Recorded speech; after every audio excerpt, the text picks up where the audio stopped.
How many of you are here to find out when you can get your parts?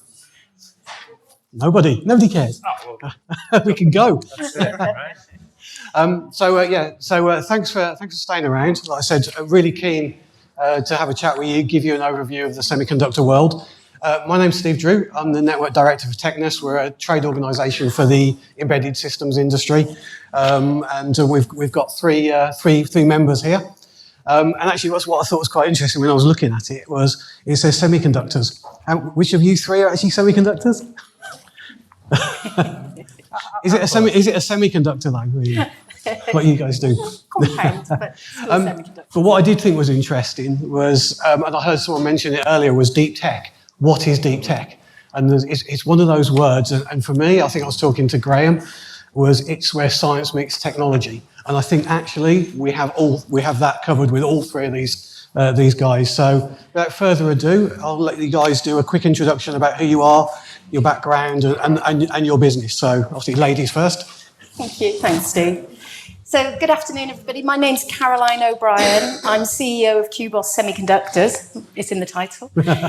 So we're developing a new material, new compound semiconductor material, and it addresses really a problem that was mentioned earlier today in the red micro-LED space, and improves efficiencies of conventional LEDs. For myself, I've been in the industry 30 years now, commercialising technology and bringing new technologies to market. So I'm Richard Price. I'm co-founder and chief technology officer at PragmatIC Semiconductor. So PragmatIC, for the last 12 years, we've been developing a manufacturing process for making chips on flexible substrates. So this is one of our wafers. So it's inherently thin and flexible. So you end up with chips that are sort of bendable like this, and eventually they will be doubly bendable. But that's a technology that we've been developing, and we've now got into production. The types of early applications in there around IoT, in particular near-field communication connected devices that you can read with your smartphone. So you'll be familiar with things like this that you'll see on products. They're essentially a simple chip with an antenna. We can make that for about 80% less cost and in a far more sustainable way than you can do in silicon. My background is actually, I spent 20-something years in emerging technology. I'm originally a chemist. I think the last programming language I learned was BBC Basic, which probably ages me somewhat, but it's actually now my fourth startup company. Hi, good afternoon, everybody, and thanks for the invite to be here. My name's Simon Thomas. I'm the CEO of a company called Paragraf. Anybody here know about a material called graphene? Hands up. It's been around for a while, hasn't it? Well, graphene is actually probably the world's first advanced electronics material. So when it was isolated back in 2004 in Manchester, the big idea was, let's make electronics out of this stuff. In fact, somebody proclaimed at the time, graphene's here, silicon is dead. Well, sometimes it takes a lot longer to achieve those goals than it does when you first see these materials come around. So graphene's had quite a difficult history to get to this point, but today, Paragraf is the first and only company in the world that creates electronic devices out of graphene at scale. So we do that right here in the UK. We span out to the University of Cambridge back in 2017, so we're about 4.5 years old. And in those 4.5 years, we've taken graphene from a material that we create all the way through to solid state devices that are on the market today. So if you'd like a really nice sensitive sensor, then please come and see me. I'm quite happy to sell some to you. But yeah, we're basically the dawn of the next stage of electronics material. And we have Intel on our sites. Excellent. Thank you, guys. So is anyone in the room a hardware startup or a semiconductor startup? Okay, a few. Cool. So it's in the title. It's hard, right? And it's not for everyone, and it's a big challenge. So I guess, as Simon mentioned, it's a spin out from Cambridge. So guys, you're at university, you're doing your pouring stuff in tubes and wiring things up. How do you go from that crazy, wacky idea, probably in a pub, going, oh guys, you know what, this is a good idea, to to running a successful semiconductor company? Obviously, we'll start with you, Simon. This boring stuff. Have you been to university? Yeah, I was banned from the chemistry lab. So what are the challenges from going that to a commercial business? Absolutely. I mean, the UK is fantastic for innovation, and most of our innovation happens in universities. So it only follows on that we should be trying to take those innovations from the university sphere out into the real world and really, leverage the value from them. But actually, it's difficult. Imagine yourself as a PhD student or postdoc in a university coming up with a great idea and then going, okay, here's some money. Somebody gives you a bit of money. Now be a CEO. Sorry, what do those letters mean? Because to most PhD students, that's the case. So it's a real challenge to take your idea, if you like, which is something that is your baby at the time and you want to see the best out of it, and then turn your mind and your frame of reference into thinking about how to grow that into a business. So it's really, really challenging thinking. I don't want to say this too loudly in case there's anyone from university here, but universities don't help that very much at all. Tech transfer offices are the evil of this country, I would say, probably. You've been there then, right? I like the fact it's all the young ones laughing. No, but you're right. It's a big challenge, but it can be done, right? There are many, many spin-outs from universities in this country that have done wonderful things. I think the lesson to be learned for everybody, or the advice I would give, is you have to persevere. You have to really believe in what you're doing, and find some good mentors. There's quite a lot of good mentors in this room who can help you along that pathway. And if you were at the VC panel earlier on, VCs are also great mentors to help you get through those gates. Richard, obviously, you said you were a scientist, so. Well, I guess I maybe start by saying I used to work in a technology transfer office. Ouch. And I escaped. But we're actually, I know all of us have a link in slightly different ways to Cambridge. We're actually a spin into Cambridge rather than a spin out. So I was at Manchester, and eventually we set up PragmatIC about 12 years ago. But I think, a couple of the things, if you talk about deep tech, I heard it described recently as a quest.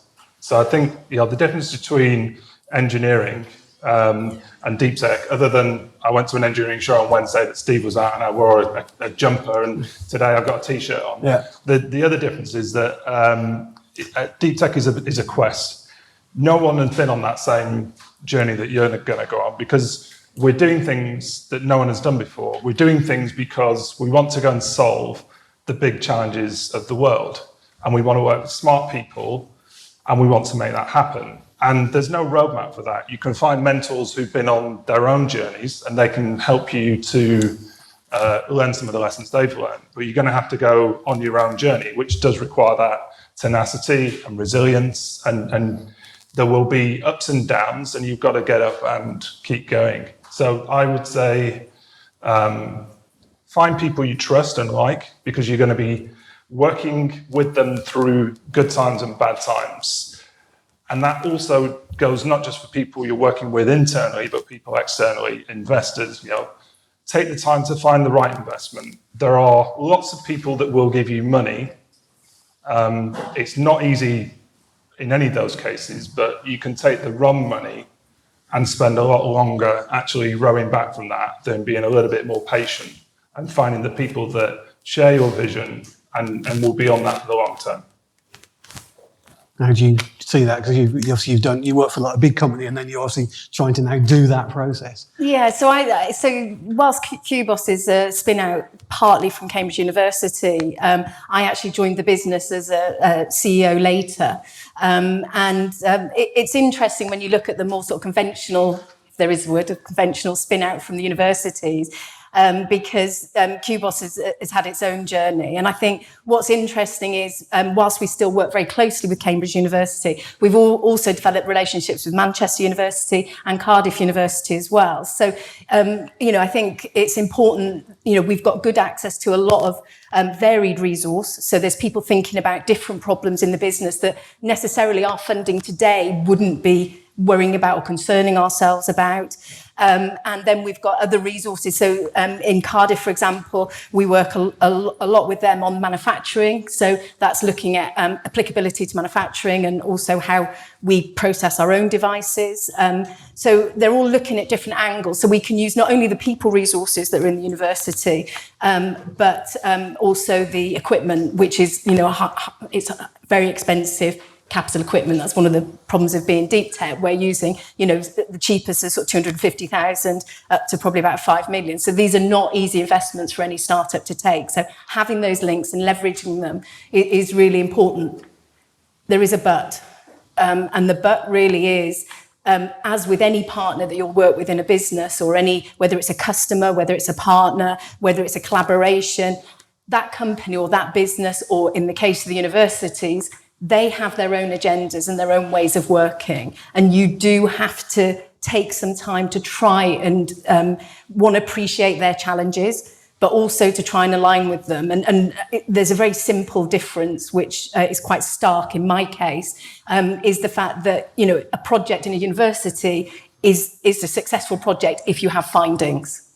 Now, in a business, we have milestones that we need to achieve. We have aspects or products or developments that we need to deliver to show progress to our investors, to show progress to our customers, and to move the business forward. And aligning that and reconciling that can be quite a challenge, because you can't, by saying we've got a deadline, actually you'll get the other response from the universities, which is kind of like, yeah, that's your deadline. I'm just having fun, I'm doing all this. And so you've got to make sure, and it's the same with any partner, so whether it's a customer or whether it's a collaboration partner on development, you've got to align yourself and respect each other's boundaries and differences.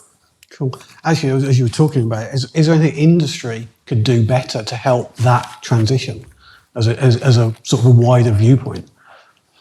I think talking about it, I think, Simon mentioned it there, that every business is different, but some of the challenges are the same. So by sharing those and having forums like this or networking with people, then it's probable that something similar has come up before. A solution may have been found. For example, we've just had a nice solution where we wanted to have more resource from one of our partner universities, and effectively what we've done, we've come up, it's a grant scheme, and we've managed to get 50% of their time, and he's worked on our technology for quite a few years now. So for us, we pay actually very little to the contribution to the project, and we've got a great resource, and so you have to be a bit creative. And what about UK government involvement in that process? Oh, sorry, I shouldn't say that. Simon's frowned, but again, I'll go first, and then I'll let Simon. Yeah, go on. So, I think probably 15 years ago, there was a review by Herman Hauser, who some of you may not know, but he's a pretty famous investor from Cambridge that's linked to Simon's business, that is networked into a lot of the big successes in Cambridge over the last probably 40 years. And that led to the UK setting up catapult centres, which was our sort of version of Fraunhofers. And Fraunhofers are there to help translate really early stage technology and science into industry. And I think that has helped. It's not perfect. It's not as mature as a Fraunhofer, but we've successfully worked with one of those in the Northeast. I know there's another one in South Wales around, that's relevant to Caroline's area. So that does help. I think the nature of the way they're set up is that it does link to funding. So finding the funding to help them to help you is often the thing that you need to do. But people want you to be successful. That's the thing about deep tech. People want to help you, and they want to help you to be successful, and they're willing to do that, but they don't always have everything available to make that happen. Cool. And actually, that leads me on to the next bit, because it comes up all the time, and obviously nothing happens without money, the funding. So obviously, I think this is obviously a great event, and I think I was speaking to a couple of people saying that yesterday they had some of the VCs here and they had some really good conversations. So well done, Christy. But I think that's the best important thing. Nothing happens without money. So how do you? Obviously, we've gone from academic research. You've now got your idea. You started to work. Now you're trying to get your money. how do you guys, I guess we'll start with this then with Caroline, because I know you're in that process at the moment, trying, how do you go through that process? Where's the best way to go? Obviously, you know, we've got some guys here that I think are looking for the same, they've got the same problems. How do you then go get the money? Yeah, I mean, it's not easy. It's a tough journey. We're at a different stage to obviously Simon and Richard's business. So we're late seed stage at the moment. So we're looking for our first customers, our first customer revenues. We're advancing the technology in parallel so that we have our minimum viable products. We've just also slightly pivoted the business away from the original target, which was lighting that we set out. Apparently, lighting's not as sexy as AR and red micro LEDs. So we definitely know. Before the lights go off, it's going to go very dark, isn't it? Well, I was going to say, but the more strings to the bow we can add. But in seriousness, we have to fit with talking about partners and talking about operating in an ecosystem. You have to fit with the aspirations of the investors that are coming into the business and what their portfolios need. And that's often quite a challenge. Some are clearer than others. But if you can try and address the ones that you believe will be a good fit to your business first. But it does take, I think the statistics are somewhere in the region of about 80, I was going to say, I'm looking at Simon's face, even 70 he's actually contacted. But they believe it's sort of about 80 to 100 VCs that you need to contact. And that takes quite a lot of time. Do you think, obviously we'll touch on you, I'll just come back to you two guys, because obviously with what you're doing, LEDs, everyone knows sort of what that is. Do you think the challenge is there is a lack of knowledge in the VC community of semiconductors and the tech that we're in, which, because it's not an easy thing. It's not you're going to get your money back in a year's time. It could be 10 years away because of the hockey stick type thing. So, and obviously you guys are in that more, you've got to explain what it is. Do you think there's a lack of the VCs being able to fund this, which is why you're having to go to so many? I think it's a mix of things, to be honest. If you go back to the statistics, in the UK is the third largest investment for VC funding in the world, only behind the US and China. But if you're deep tech, there's a different dimension to it, which is that you're making something that people are going to have to pick up and feel, and at the end of the day, it's going to become a product that maybe is manufactured here in the UK. And all of a sudden, those number of investors you can contact diminish quite massively. If you want to get invested in software or fintech or regtech now or blockchain or whatever it was in the past, there are a lot more investors that are willing to take that risk because it's more short-term, as you're just pointing out. The long-term investment, the patient capital, as people used to call it, actually just going back on that point, patient capital 10 years ago used to be 10 years. Patient capital today is 5 years. And I mean, to grow a business from scratch, particularly a materials business, from scratch, and go from there's the material all the way to end product, the MVP, as you just put it, is really difficult. Doing it in that short period. So finding the right investor is really, really key, and finding those core investors that are willing to support you, not in one round, and not in 2 rounds, but in 3 rounds, and still be there. So they're marking your card, saying, "Yes, we're going to stand by these people. We believe in their vision." Is great because they almost start to create an orbit. They become the center of satellites coming in and helping you out. I think the point that Caroline makes about talking to so many investors is, it's just something you've got to get used to, right? I mean, 80, that's you're lucky, I would say. I must have spoken to 500-600 investors. Wow. Over the 3 rounds that we've raised. Do you not feel like just giving up? I mean, how do you push through that? You believe in what you're doing. I mean, actually, it's a great point that Richard made before, right?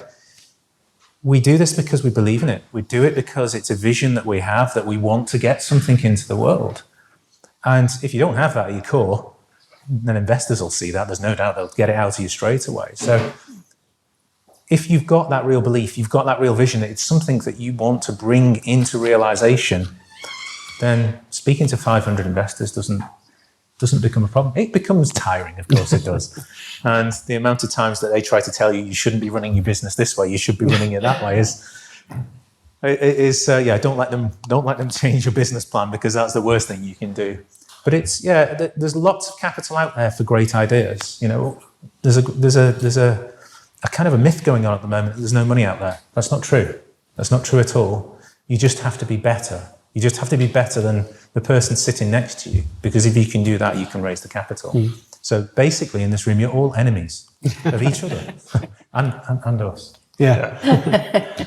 We might get out the door. Right? And I guess you sort of echo Well, that. I mean, I can go back and reinvent the past somewhat. I mean, we 12 years in, we've raised 150 million pounds, and we're sort of more than 200 people now. But I can look back at the first 4 years where we didn't raise any money, and we nearly went broke because we were having discussions, but they weren't with the right people. But eventually, we found Cambridge Innovation Capital. They were a new fund. We were their second investment, and they have supported us ever since. And that has unlocked other investors, and Arm came on board at the same time. And you suddenly get this reinforcing virtuous circle that then just builds from that, and you're able to grow and you build more in. So, if you keep practicing, it's sort of one of the old sort of sayings, you get, the luckier you get. You just got to keep having those discussions and keep trying. And your point on materials, I actually sit on the board now of the ROIS, which is the UK's National Institute for Advanced Materials. We're having this exact same discussion that in materials science, you're typically looking at 10 or 20 years to go from discovering a new material. So take graphene being first isolated in 2004 in Manchester to where we are now. That's 18 years. And yes, there's been some wins commercially in the meantime, but nothing like what was expected at the time. It will come, and Simon's company is going to be part of that. So there needs to be different models for different types of ventures, and you can match those up with the right investment environment. I agree there is a lot of money out there for good ideas. Government can help. So, in the industries we're all in, it's very capital intensive to make semiconductors. We've spent more than £50 million on capital equipment. And that's having also taken advantage of more than £50 million of government investment into that we could do in the early stages. But that's a really expensive way to buy things if you're having to raise equity to buy capital equipment, which in other parts of the world, there are better mechanisms to support that. So I think these are the sorts of things that, despite what's going on at the moment, including today, there are actually some things starting to change that should unlock a bit more liquidity and fluidity into capital investments that will help businesses like in this sort of sector. Cool. Both leads on quite nicely. It's almost like a plan, this. So you've had your great idea, you've launched, you've got some money. The next thing is, as you guys have gone to, and obviously you're going to have the challenge of growing the business. So how do you scale up? What are the challenges that you have to go? Obviously, we know there's a massive shortage of skills in this country across the board, but certainly in our industry. It's finding the people, retaining the people. What are the challenges that you guys faced? We'll come to you last, because I know that you'll learn from these guys, and then you can touch on it. Try and first. Okay, I'll keep talking then. Keep talking. I think there is a shortage of talent in the UK in certain areas. I think, and Caroline will have a different experience, because I know we talked about this before. We've been reasonably successful in being able to bring talent internationally into the business. And so we've been able to grow largely through that, as well as where we're positioned with our operations in the Northeast as a kind of historic group of people that could come in and do some of the engineering and sort of technician roles that we've needed. Plus, we've been able to repatriate quite a lot of people who were in the industry in the 1980s and the 1990s, when there was manufacturing here, before all of that really sort of pushed out into Germany and mostly into Asia. And they're of a certain age that they're coming back and want to come back and live in the UK. So, but we've probably exhausted all those things. So we're also building pipelines of how do we bring people in at the entry level, from universities, from schools.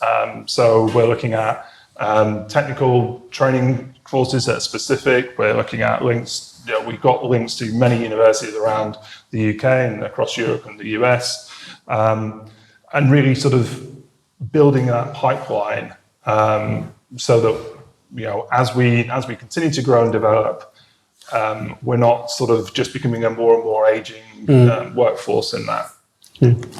Simon? Scaling, going back to all the things that have just been mentioned there, exactly what we're doing. We had an apprentice program right from the start of the company. We've got a graduate program, but actually going back to your original question about scaling, right, which is where we are as a business right now. Scaling in the UK is particularly difficult. There's no real defined commercial, industrial, economic strategy for businesses going from small businesses into large businesses in this country. People like the Scale Up Institute, people like TechWorks have been trying to overcome this problem for the past 20, 25 years, I would say, maybe even longer. So the challenges of scale up, if you're going to scale in the UK, are particularly apparent. We don't have such a great experience with the UK government that you might have had. And actually, I'm going to say this for fear, I'm going to leave this room in fear, but actually it's much easier to scale in a different country than it is in this country. Much, much easier. You ask me now, why have I just opened a manufacturing site in the UK? Well, one of my goals and one of my passions is to grow a business in the UK, a manufacturing business in the UK, but don't underestimate how hard it is. However, it does all come back to people. I know it sounds like I'm saying the same things and becoming a parrot, but find the right people and you can do it. And spend time finding those people. We have a process in Paragraf where we more often than not turn people down than actually hire them, even though that they may be really good. And it's more to do with how they fit the business vision, how they fit into what we have as a plan going forward, and how they carry the company forward as an ambassador. So find those right core people, and it only needs to be 3 or 4 of them, because then they'll be the people that find those other core people, and you'll have a really, really good start to growing a successful business. I do have to say, and you just raised the point very well, most of those people are not here in the UK. Most of those people you'll have to import, particularly in the semiconductor industry or the advanced materials industry. You will have to immediately go, actually, my field of search is not just this country. I have to immediately search from other places around the world. Given the country's almost pathetic visa scheme at the moment, good luck. And how do you view it with that challenge in mind? Yes, I'm not sure if I can follow that. We've talked about raising money, going for multi-millions of dollars. And we talk about having a plan to do that. As soon as you get the money in the bank, you want to be able to execute on that plan. So you need to also spend time thinking about which order you do it in, the people you need, because you're not going to have all the skills to do everything. It's just a fact of life. You may not have done it before, and you may need to do it quickly. Therefore, it makes more sense to bring somebody in to do it for you or with you, even if it's a consultant or an employee. So think about how you're going to do that. Think about the gaps in your team and how you can make sure that you can execute on the plan from day one, because you will get pressure, and these guys have probably felt it a number of times. If you don't spend the money in accordance with your plan from the investors, then people will be asking you those questions rather than thinking about how you move the business forward. So I think that's really important. I think the team's everything. And I've seen businesses, and I've been in enough startups that have grown quickly. And when they grow quickly, they have to get people again. They have to invest in the team. They have to invest quickly. And that's where they compromise on some of their attributes and the cultural fit with the team. And this is where then the company does start to sort of go a little bit saggy at the sides. It's not a failure, but they just go a little bit saggy at the sides because the core team isn't the core team that maybe you've handpicked yourself. The core team then becomes the core team, and then the people you have to get in quickly. And then, another layer of people, which, I did make the right decision there, or my team made the right decision, or whatever. So I think, I do believe, especially in the early stages, and certainly from the sort of seed to the Series A, don't compromise on the people. Now, we've all pointed out that we've got challenges in getting those right people. So a lot of them do initiate and work closely with your recruiters to get headhunt searches and make sure you get the right people, because you don't want to put people in senior positions where you compromise, because that again then sets a whole arm of the business up in a different way. So I think it's really, I do really believe in the team, and that's how you get the delivery. That's a lot of the difference. We all use the same equipment, even if we're in different areas. I know Simon and our equipment is very similar, but what's different in our plans and how we're going to market is the people that are implementing it. Go on. Yeah, I just want to add something that I learned very quickly that Caroline's just brought up there. It was really interesting. The plans are absolutely critical.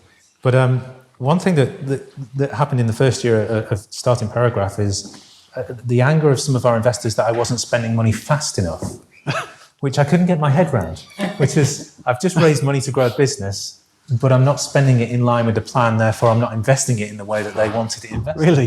But for me, it was kind of, wait a minute, I'm saving the money here, I'm growing the business, no, spend the capital, deploy the capital.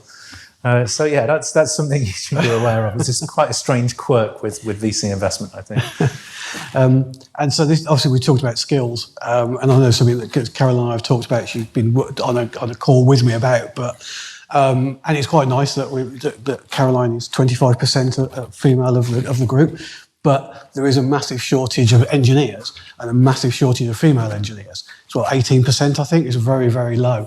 So, and obviously, as you guys are running businesses, and obviously you talked about recruitment and stuff, and I'm not one for putting labels on things and putting people in boxes, but how do we get more girls into electronics? And also, I think there was some reports saying that more companies are more successful with female CEOs. Obviously, sorry guys, but how do you view that? I'm not CEO. Well, yeah. Okay. So how do we get more? What can we do? It's such an important thing. So I'm a fellow of the Royal Academy of Engineering. This is at the top of their charter, right? It's not just about women or girls or females. It's about diversity across the whole board. If your company is more diverse, you have more ideas, you have different approaches, you have a more successful company. It's not surprising to me that female CEOs are successful. Why wouldn't they be successful? We have this problem in the UK at the moment that male-driven companies are just the norm, and breaking that norm is always difficult. But from a company perspective, we try very, very hard to have a diverse workforce. But you always come up against the problem you've just highlighted, which is there is only a limited pool of, if you want to call, different from the white male middle-aged kind of stereotype. So we work very hard to try and bring different people into the company from different backgrounds and try and give them the opportunity to train to grow into those roles. But you can't do that alone. It has to take a change in policy across the whole. We do a lot of STEM work, right? But go back on the figures. There's been a lot of STEM work for the past 20 years. Yeah. The problem is we can reach out as a company and try and promote what we're doing to different backgrounds of people. But unless it's funded, unless it's supported, unless there's a curriculum to make it happen, we're just shouting into the dark. Yeah. Do you think I think for me, is this industry is hidden. Nobody knows about it. They only know about it now because you can't get your cars or your phones or your Xboxes. But this industry is hidden. It's in a box in a corner. And that also, I think, comes back to the funding challenges. It's a widget inside a box inside another box. And I think that part is part of the problem. How do you make sitting in front of a computer doing verification or something sexy? Well, so... Because you said sexy in terms of LED lighting isn't sexy, but if all the lights go off... Well, I think one of the things that people probably don't understand is that if you're a half-decent chip designer, you can earn well north of $100,000 a year here, and you can earn double that in the US. And a lot more besides that. We recruit internationally, and actually, because of that, we've got a very diverse, in all sort of respects, workforce. Specific to the UK problem, one of the challenges in the UK is because we specialise so early in our education system, there are not enough girls going into physics A-level, which then means you can't do engineering. Right, yeah. generally in the university education system, because age 14 or 13 in some cases, you're having to make choices which are then impacting you, 5, 6, 7 years ahead. And that is purely from the basis of it's cheaper to get people quickly through education and out with degrees as quickly as possible without worrying about what you're churning out. If you go to places like Italy, it's about 50-50. Okay. Yeah. So it's not that it can't be done, it's just we do it in the wrong way. I guess you agree with all of that. Yeah, it's a tough one because I've been in the industry for so long. I just don't see myself as any different, and Steve knows me quite well. So I just, it's hard to appraise it when you're in it and amongst it. But let me share some things with you.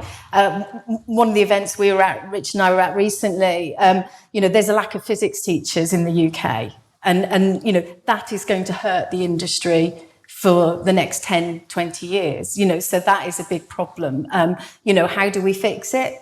If we're not having physics taught, then are there going to be even more a lack of physics teachers? So there's some fundamental problems that need addressing. Now, I came from an engineering background, so I did engineering at university in my bachelor degree, and effectively, I've got no reason to believe now that the numbers are any different to when I went through in terms of the number of graduates. It's very similar. The sort of shining light from going from semiconductors to compound semiconductors and into materials is actually some of the leading people in the UK in the materials science groups are actually female. There's a lot of diverse and equality there. And I just feel in some ways it's sort of like a 21st century opportunity. And because of that, the material science base is very diverse. Sadly, the engineering side of it, so more of the applications work, and is less sort of balanced, as it were. But software is somewhere that I think women want. Ada, thanks for that, Ada Lovelace. But the programming side of it, I think, is much more balanced in terms of equality and diversity. But this hardware section, I think we do need to do more to promote. And I think it does stem from a little bit that it's not seen as one of these areas, and we only need to look to publicity and government to see how semiconductors are termed and how they're used in terms of like, oh, well, there's this going on, that's that going on, and there's kind of semiconductors, and I think that doesn't help because, we want to be able to have the businesses in the UK that are the Metas, the Googles, the Apples. We can create those companies. And I think by doing that and having female CEOs and having a diverse culture in those businesses, it'll encourage more people from all walks of life to get involved. Cool. Last question. So obviously now we've done all the doom and gloom. To flip it, and we'll start with Caroline and work back down. The most enjoyable aspect of being the CEO and doing this, and when you're successful and you've IPO'd and you're sitting in your yacht sipping your pina colada, would you do it again?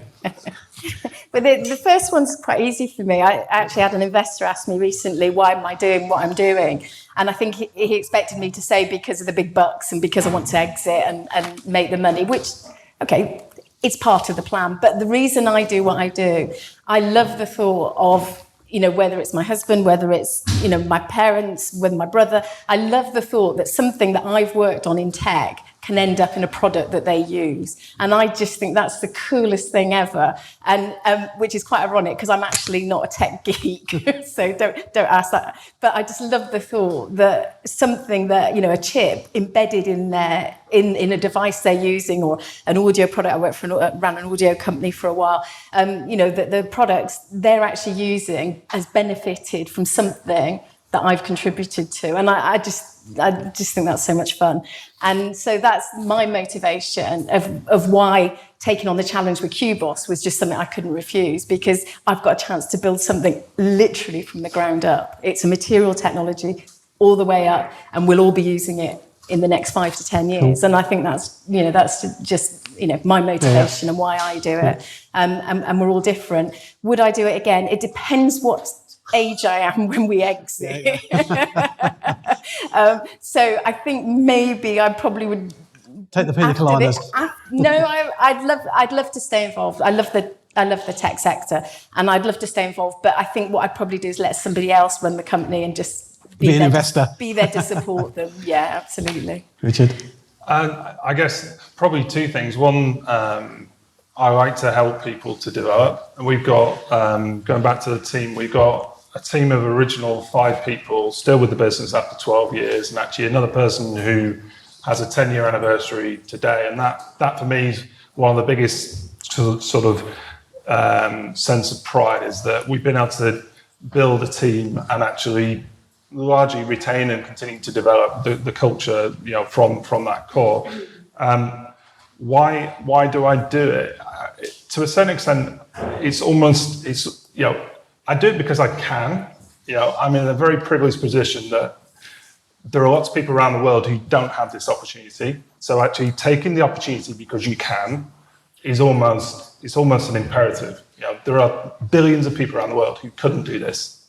So I do it because there's an opportunity to do something which we think can make a difference. So that's mostly what drives me, is because it's there, and why wouldn't I take that opportunity?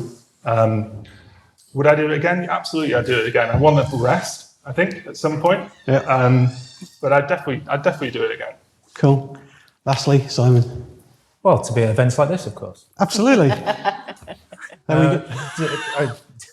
I mean, I'm going to echo what's just been said, but for me, being able to start a company is a privilege. It's an absolute privilege, as Richie just pointed out, to have the opportunity to do it. But it's the ability to affect change in the world. So whether that effect of change is like what Richard's just discussed about developing people, or whether it's the actual real front line of developing beneficial technologies that, as Paragraf are doing, that are going to save lives in the world and change the way people work, change the way people's lives are actually going to move in the future. That's just something that you can't get your head around, right? Having the ability and opportunity to do that, why wouldn't you take it? I think just on a purely personal level, I also do it because there is no other place in the world you can learn as much as what you can learn as running a company. No other place. And you're going to go through highs and lows, challenges, and sometimes you're just going to want to jump off a cliff. But the rate at which you learn is unbelievable. And so, would I do it again? Hell no. I say that now. Yeah.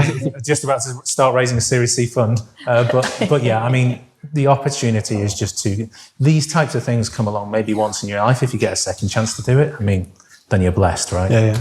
Brilliant. Thank you, guys. And hopefully for the people that are doing it, it gives you a bit of hope and positivity moving forwards. So if you just stay in the room, I would like to say thank you to Christina. Obviously, I wasn't here yesterday, but I hear it was really good, really busy. Obviously, I've enjoyed today. I think you put in a great show. I know you've put in a lot of work for this. Yeah. So round of applause, please.